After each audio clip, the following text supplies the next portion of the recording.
I've got another question for you today. Is your business rad? RAD, rad. So I was born in 1982. So the word rad really carried a lot of weight for me when I was a youth, and it's fun to bring it back into business, but it actually is a really great tool. And so I want to dig into that a little bit today. Let me give you the quick brief on what rad is. It's pretty simple. The R is real, the A is accessible, and the D is demonstrable. Can you demonstrate it? And so we'll go into more depth on each one of these words within the acronym. But the breakdown of the framework is ultimately supposed to give you the lens to understand whether or not what you have as a business is what some might say a product market fit, or whether or not you have the product market fit within your business. So everybody who builds a business makes some assumption about whether or not the business will be viable and whether or not there are customers who are going to pay, and not just pay, but pay a profitable amount for the service or product that you are delivering. So if your business doesn't check out on the RAD framework, then the answer is probably no, that it probably isn't a good product market fit. It probably isn't going to be able to generate good profit. And there are some exceptions. The main one has a lot to do with branding, which we'll talk about that some as well. But again, the question that I want you as a listener and as somebody who is trying to build a business, the question that I want you to ask yourself is your business rad? So, hello, my name's Arthur Tew. This is the Tenfold Founders podcast, and we are on a mission to equip faith-led entrepreneurs to build thriving businesses that serve God's kingdom. I am here today with Josh Staab, my rad buddy that I've known for a long time, and sort of partner over, not sort of, but my partner over here at Tenfold. I was going to say sort of partner in crime, but no, we're doing good things over here. I think we can be proud of what we're doing. How's your day going, Josh? Going well.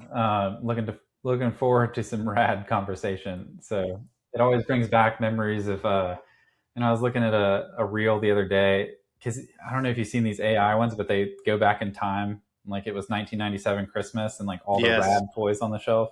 It's like, yeah, that's nostalgic.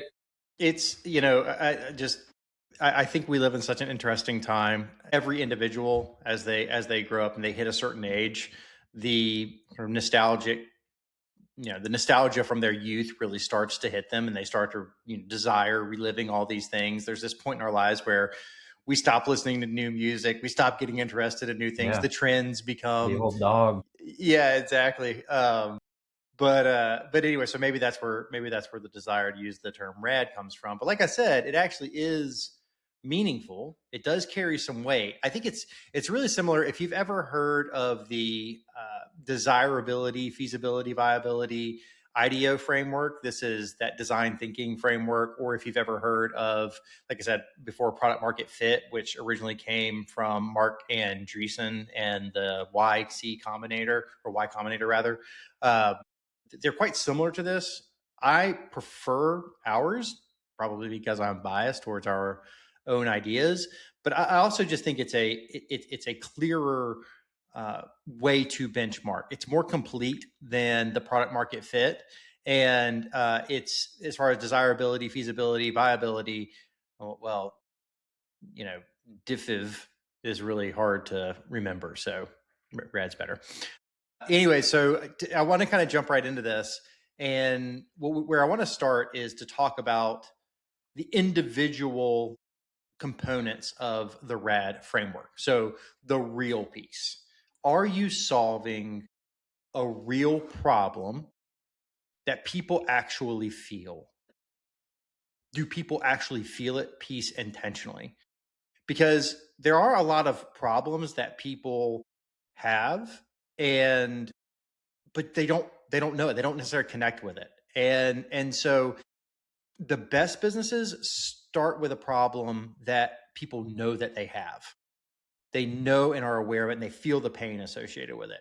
Those are the easiest businesses to run. Now, again, it can be a real problem and they not feel it, and that's okay. That doesn't mean don't run the business. It really just means you're going to have to do a lot of education.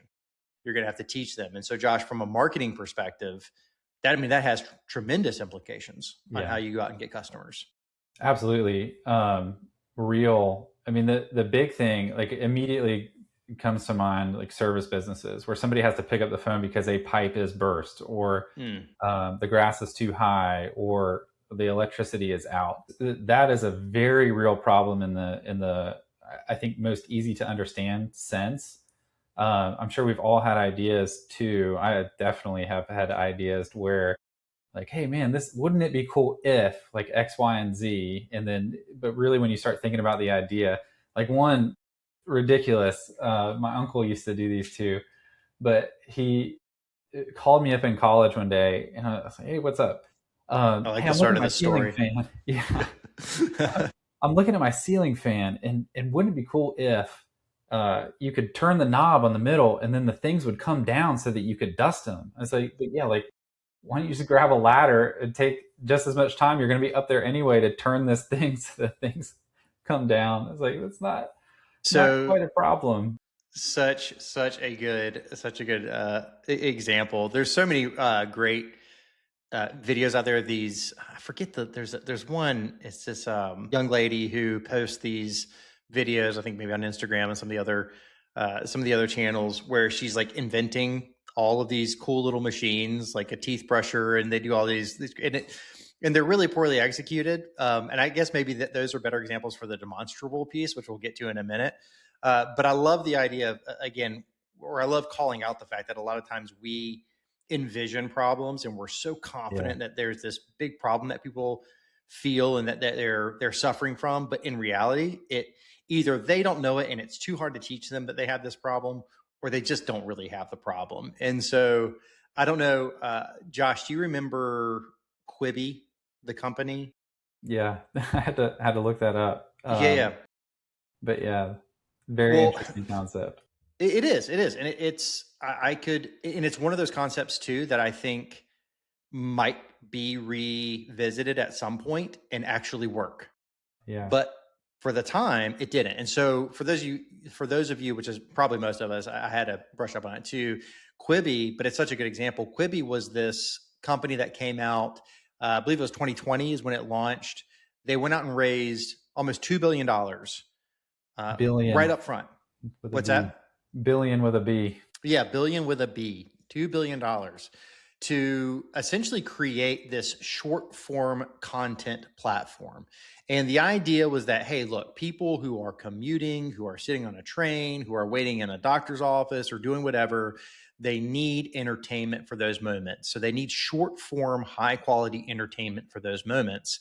And so what they were setting out to do was to build essentially like a Netflix that was all 5-10 minute shorts. So all of the series were super short, and you were supposed to be able to, again, consume it in these little micro slots of time.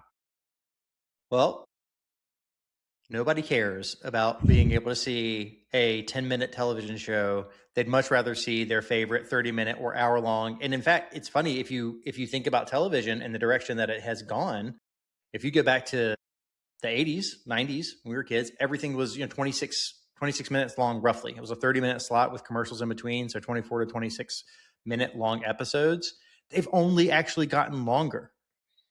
They've gone the exact opposite direction. So, this is just a great example of a business getting way out over the tips of their skis, thinking that they've solved a problem that just wasn't there, or that people wouldn't accept that they had.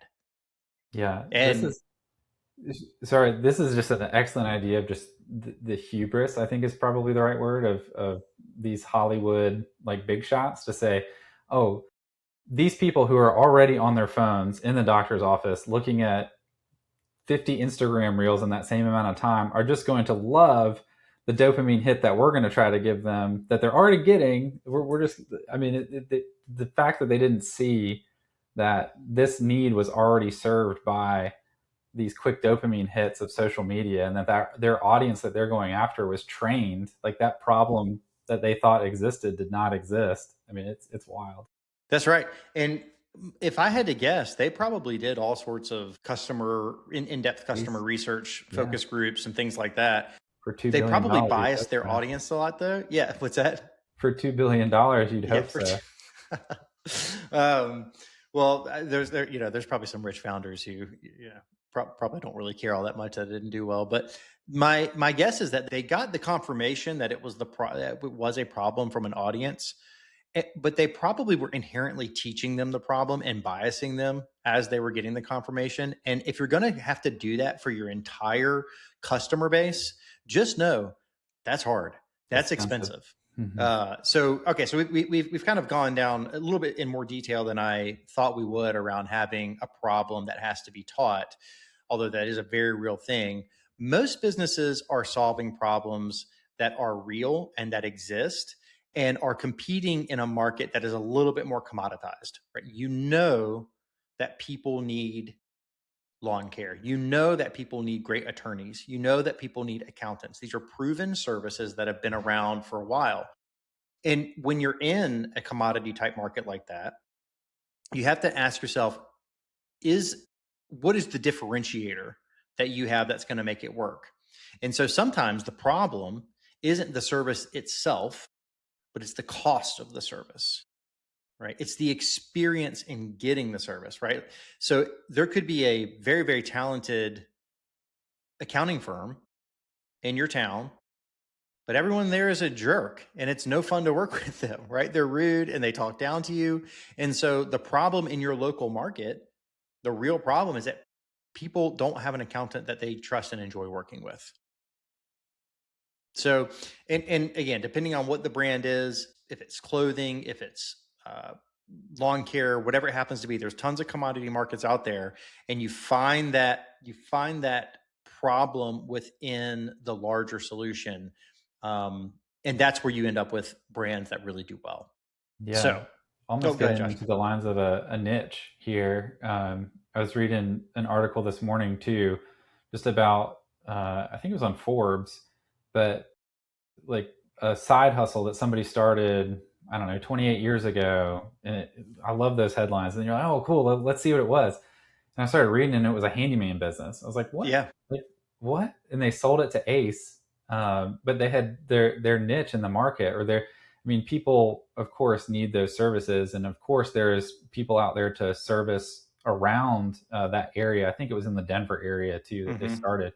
You know that there's handyman, or there's businesses that are taking care of those needs, but the accessible part for them was that I think there was this gap of jobs. Like the bigger outfits, if you try to go for a crack in your window, they want to sell you 25 windows for your whole house. And then below that, you just have kind of the guy that's like, he's going to roll up and look at that job and say, hey, I got some other stuff going on. It's not worth my time to call you back.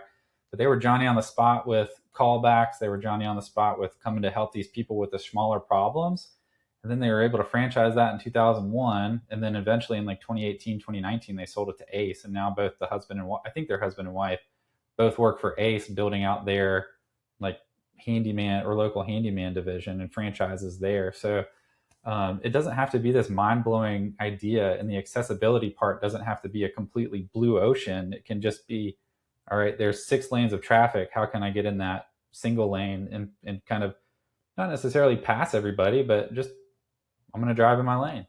that's so cool. It's such a cool and inspiring story. And again, these tweaks to existing and effective business models are everywhere.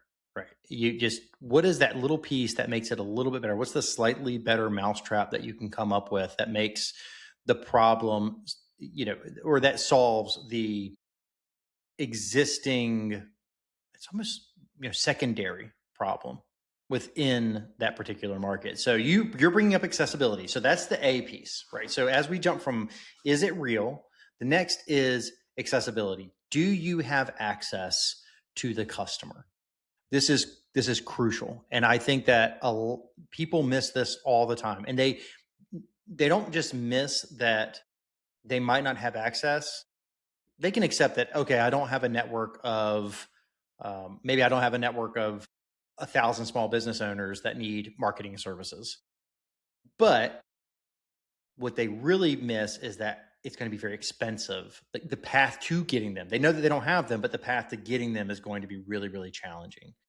And so when we talk about accessible, it's not do you already have them, but do you have the means to get them? Now, if you already have them, then yeah, you check the box, accessible, you've got it. But as I was just saying with the marketing agency who, let's say, wants to go and market to car dealerships, they don't have a Rolodex of 1,000 car dealerships, so they got to go get them.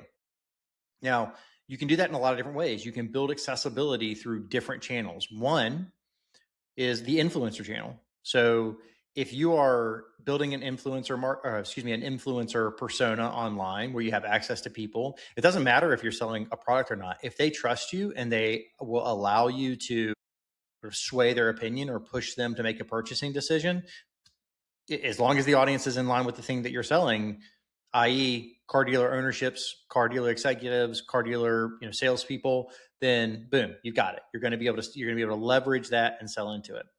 Another one, and Josh, feel free to jump in with ones as well. I don't want to put you on the spot, but another one is money.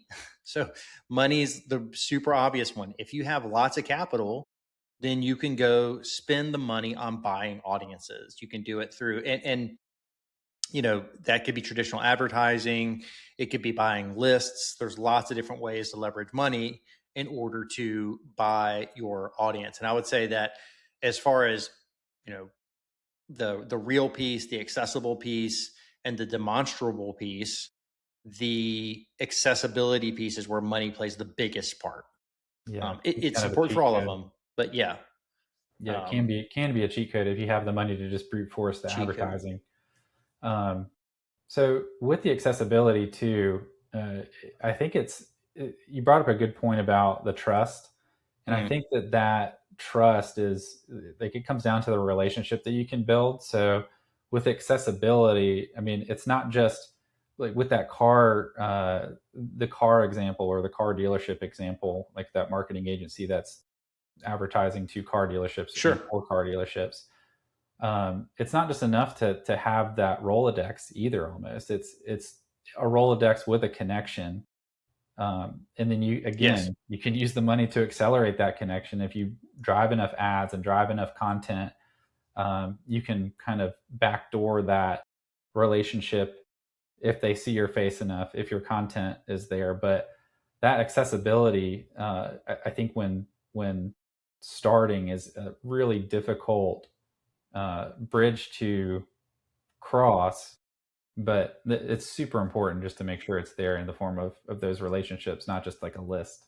I think it's the hardest piece personally, and I'm probably biased because I've done a lot of marketing and I've been in the startup world, and that seems to be where things really begin to bog down. You prove that you can do this really great thing. It's really powerful, through the context that you have and through the small audiences that you've been able to talk to, that they like it, they want it. But going out and making it a mass market appeal offering is just a totally different ball game. And even when you're working in local markets, just getting out and having an effective campaign or effective strategies to drive new customers in local markets can be very difficult. Forget the national markets. So another really good way to build accessibility into your business plan and into your business in general are key partnerships. So if you've got, say, a power washing, pressure washing company, and your buddy's running a landscaping company and they're already successful in servicing a bunch of people, and he doesn't see you as competition or and only as complement, you guys go partner up, go do that thing, go work together. This works in professional services. There's just lots of, partner with your chamber of commerce. Part of that is advertising, but a lot of the work that you can do within the chamber of commerce is free. So find what we would call aggregators or hubs. So there's this hub and spoke analogy, which is the hub. So you go after your one hub relationship, and the spokes are all of the existing relationships that they already have, which are also ideal clients for you to latch on to. So another really, go ahead, Josh. Love that analogy, the hub and spoke. And then, I mean, leading with that goodwill too, like that, just the Chamber of Commerce is such a good example. It's like, hey, you have this audience of members that are looking for data on how to grow their business or to make connections. I would love to present to you or present in front of the group this amazing thing. It has nothing to necessarily do with trying to get clients at that point. It's just really, hey, how can I provide value to your audience? and then those little seeds are planted, and then the accessibility really starts to come. Yes. So, and you actually, this wasn't in my list, but you bring up, or you're speaking of planting seeds, you're planting another seed in the process for gaining accessibility. The other one, honestly, is just pounding the pavement, the guerrilla tactics. You can force accessibility by just going out and getting exposure for yourself. If you are starting a new business, and I consult with a lot of young entrepreneurs, one of the things that I tell them is you've got to get yourself out there. Just go meet with people. One of the things, again, one of the things that I tell young entrepreneurs all the time, one of the things I challenge them with is, hey, if you're not sitting down for 3, 4, 5 meetings, just networking meetings a week, then you're missing an enormous, inexpensive opportunity to propel your business forward. Those opportunities are there. And when I say 3, 4, 5, if it's 3, 4, 5 of your ideal client, amazing. But if you don't have 3, 4, 5 meetings with your ideal client, doesn't matter. Go meet with your brother. Go meet with your buddy from high school. Go meet with your neighbor. It really doesn't matter. You need to be sitting down with people and telling them about your business, telling them what you do. I know it might seem like it's a fruitless endeavor to just go talk to people who aren't your customer, but those people likely know your customer. Those people likely know somebody who could be a hub. And if those are not compelling enough for you, the other thing is it gives you a chance to practice your pitch. A lot of what we talk about in Tenfold is just knowing your business, right? Knowing the purpose of your business, knowing what your business does, knowing how your business aligns with your own personal aspirations. And having those conversations is just going to build culture and alignment that is durable. And so when you do go get in front of your ideal client, you're not stammering around like a first time entrepreneur. You can sound seasoned because you've had the conversation 30, 40, 50 times. Yeah, the reps are key. That reminds me too of the Edward Jones, the door knocking. They just, all their young advisors or their new advisors, it's Yeah. just, hey, guess what? Guess what your first task is for the next year? It's like, just head to the neighborhoods and knock on the doors.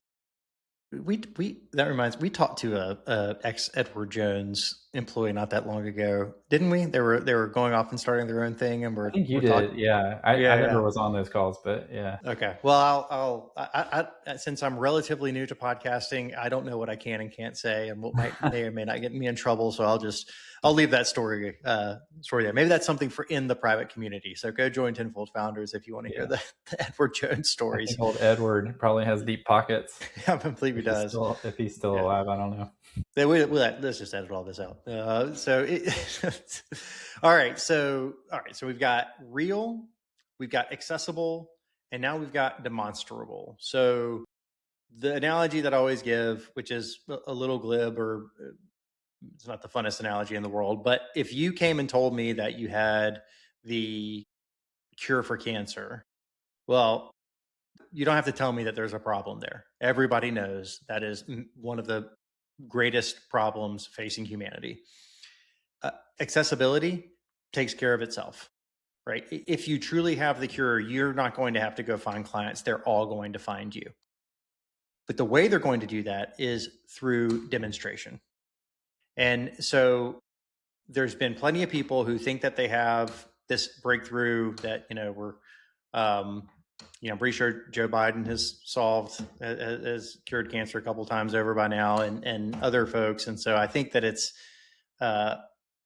likely that if you tell someone that you can do it, they're going to be skeptical, right? They're going to say, okay, show me how to do it. And while that's a big, a huge problem, again, that everybody understands, it's the same for you. So if we go back to say the accountant example that we started with, and the real problem that you're solving is the trust and the lack of trust, actually, and the lack of connectivity that people are experiencing with other local accounting options. And you're solving that problem. But the reality is that all you have is 2-star reviews on Google. You're not demonstrating to me that that's the case. You're demonstrating the exact opposite. So if you tell me that you have the most breathable, comfortable new t-shirt for working out, but in reality, it's just itchy and scratchy and it's uncomfortable and doesn't actually do the thing that you're telling me, it doesn't. I mean, you may be able to win for a little while. And this is when we get to the branding piece that I mentioned at the top, but eventually it's going to catch up with you. So this is the, Josh, I know we were talking about this earlier, the Juicero example. I think I don't know, you want to speak to it? I know you were Sure. looking at it a little bit. Man, that cracked me up. So, Juicero, I don't know where you found that one. That one's really good. Apparently, it's this product that I remember the Juicero I don't when remember that it. came out. I got targeted. Yeah, I want to hear your perspective actually, because I mean, I looked at the videos in retrospect, and man, it cracked me up Yeah. how dirty Bloomberg did them. But yeah, like, Well, sorry, go ahead, Josh. no, how did you just did you ever consider it too, or No, not necessarily. For those of you who aren't familiar with the Juicero product, was essentially they were going to come in. They had this. Well, they raised over 120 million dollars. It's over 120 million dollars from Google and Kleiner Perkins, and these enormous names. It was a $400 Wi-Fi juicer, and then it had a subscription to these produce packs, and they had tons of media that they spent and tons of access. Yeah, essentially, Bloomberg basically came out and said, "You don't need a juicer for this. You can just squeeze it out." Essentially, was a shutdown. So yeah, that was the most epic video too. It's like a minute long. If you just Google Bloomberg and Juicero, man, it pops up, and I was on the floor. I mean, yeah, it was pretty hilarious and very. There's no voiceover or anything. It's just text.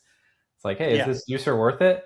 And it shows somebody squeezing these bags that apparently the Juicero is 400 pounds of pressure going to juice these ingredients, and somebody just squeezes the bag. It's like, yeah. okay, you don't need this. Right. So what was really happening there? They were trying to solve the problem of high quality, convenient juiced products, and they essentially came up with a gimmick to sell a really high dollar Yeah, piece of machinery and a subscription on top of it. But at the end of the day, the machinery did not demonstrate any advantage whatsoever in the product. You were basically buying Capri Suns yeah. and poking a hole in them and squeezing out Yeah. the juice. And Do you, so, do you know Theranos? You remember Theranos? of course, Theranos, yeah, Yeah, that's another wonderful really good example. example of just like, oh man, how did it even get that far? But just the product absolutely did nothing. I think it was basically it could tell you uh, hundreds of things about your Yeah, life all and the your health from a biomarkers. prick of Yep. blood. Yeah. And then, oh man, I remember watching the documentary, or not a docu. There was a drama, I think, Yeah. um, on this, and it was just, man, how did it get that far? It's just there was no demonstrability. I think that's the word, uh, at all, like whatsoever. Yeah. And again, these brands, I mean, Bernie Madoff, like there are tons of examples of people who are essentially selling things that they can't actually demonstrate. And so, like I said, you can get away with it for a while, but eventually it's going to come back and get you. Now, this brings us to branding. And this is why, and so to go back to the podcast that we had last week, this is the power of branding. All of those examples that we just gave you were examples of brands who succeeded on incredible branding, marketing, and messaging. So the power of branding and marketing messaging is so profound that you can actually convince people to pay hundreds, thousands, millions, and in some cases, even billions of dollars invested in something that actually doesn't do what you claim that it does, all with great sales and branding. And so that becomes the exception. Now, the question is, can branding either bridge the gap to the point that you can demonstrate it and it's okay, and so you can leverage it for a little while, or maybe the brand is the problem. And I think that's more the line that I want to chat about a little bit. So Josh, you're somebody who started an apparel brand before, Careless. And if you think back about Careless and what the goal was there and why you were building that particular business, were you solving a functional apparel problem, a price problem? Yeah, it's kind of, so that's an interesting one. Same thing with like everybody has the t-shirt brand idea. I was just Mm-hmm. uh, crazy enough back in college to try to create a brand. I think number one, for that to work, you need a big audience already, so that accessibility that like is ripe for the taking versus trying to go Sure. out and build just because the margins are so low with apparel. But I think the problem we were trying to solve was community and identity. Yeah. If you really boil it down, it's not about the t-shirt, it's not about the designs. It's like if you're wearing this, then you are a part of X, Y, and Z. For us, it was Eastern North Carolinian surf culture. And so, yeah, trying to build something around a lifestyle versus trying to build something around number one, like, is it real? Like, is there a real problem? Like, sure, if we would have put tons of money into it, hired all the pro surfers Mm-hmm. um, to wear our stuff and just really push it, I think we could have gotten somewhere. But that's again back to, if we could nail the branding and get it out, yeah, it would work. But otherwise, it's an uphill battle. Yes. Yes. Yeah, So the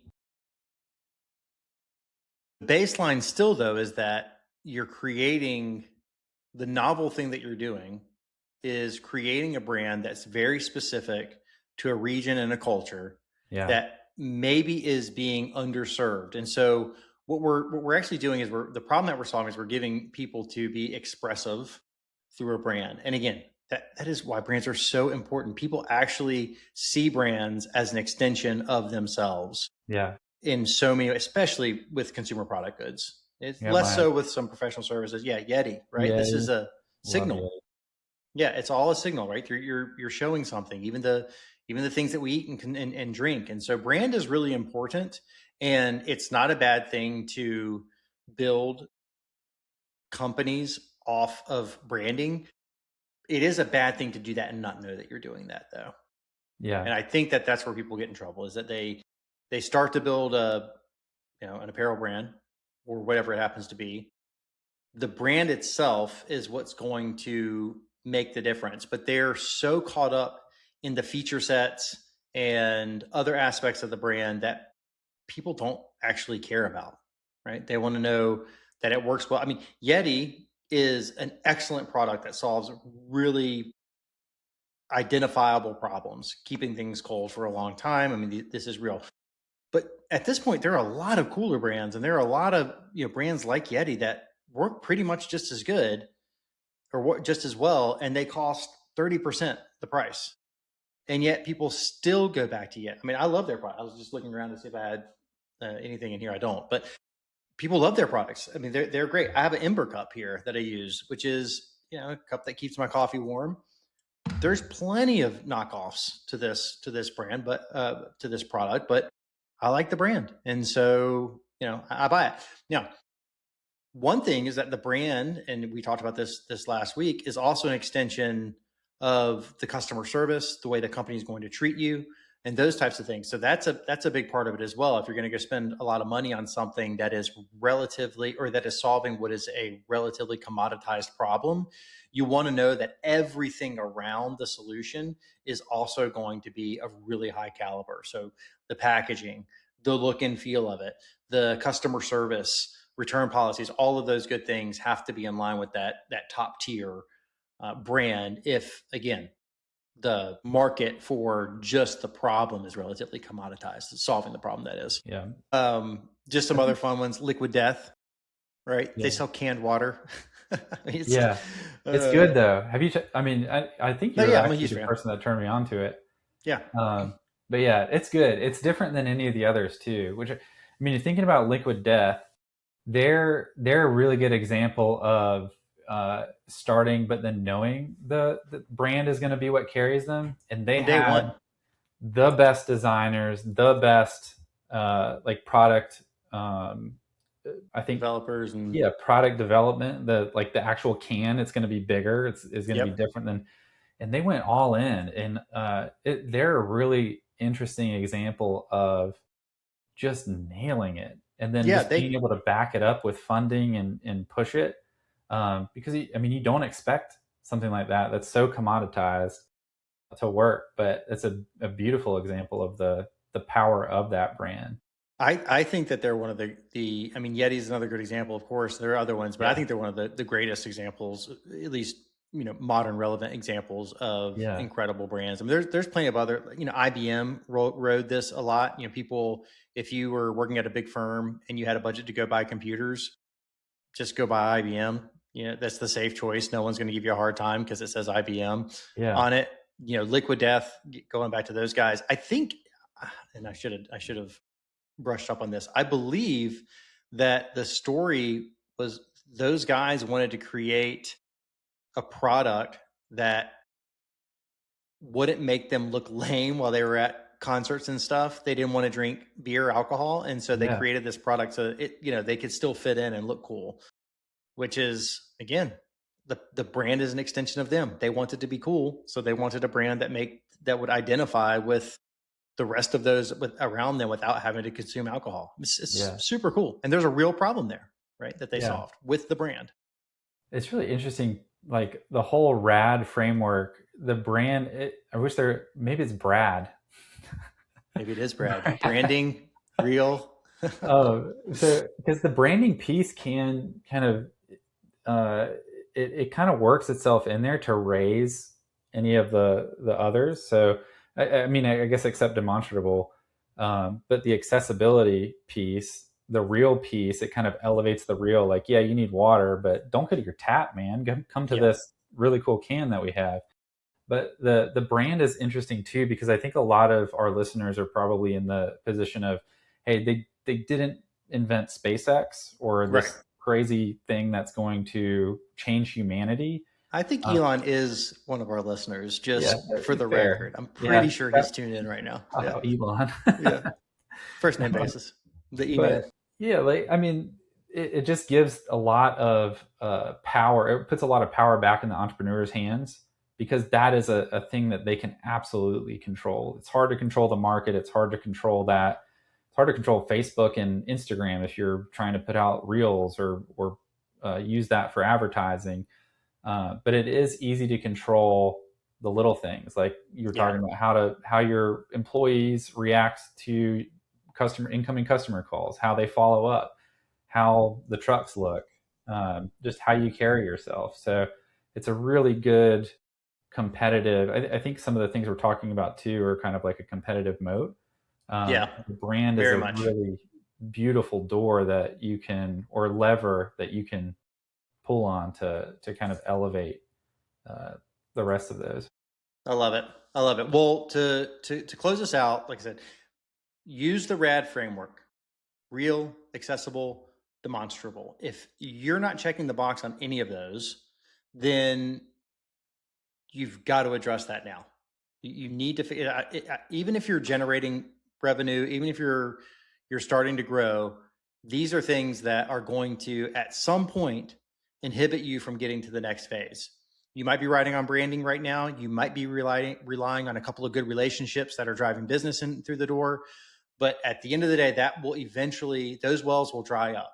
So run your business through the RAD framework, score yourself honestly on all three, and see which one is the weakest rather, and start to work on that. So thank you again, everyone, for joining the podcast. I'm just going to close in a quick prayer, and we will see you again next week.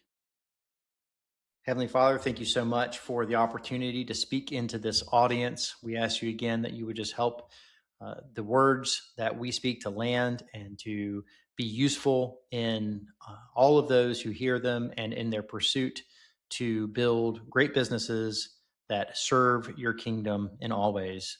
We pray this in Jesus' name. Amen. Amen. Josh, talk to you soon. Go be rad. See you, buddy. You too.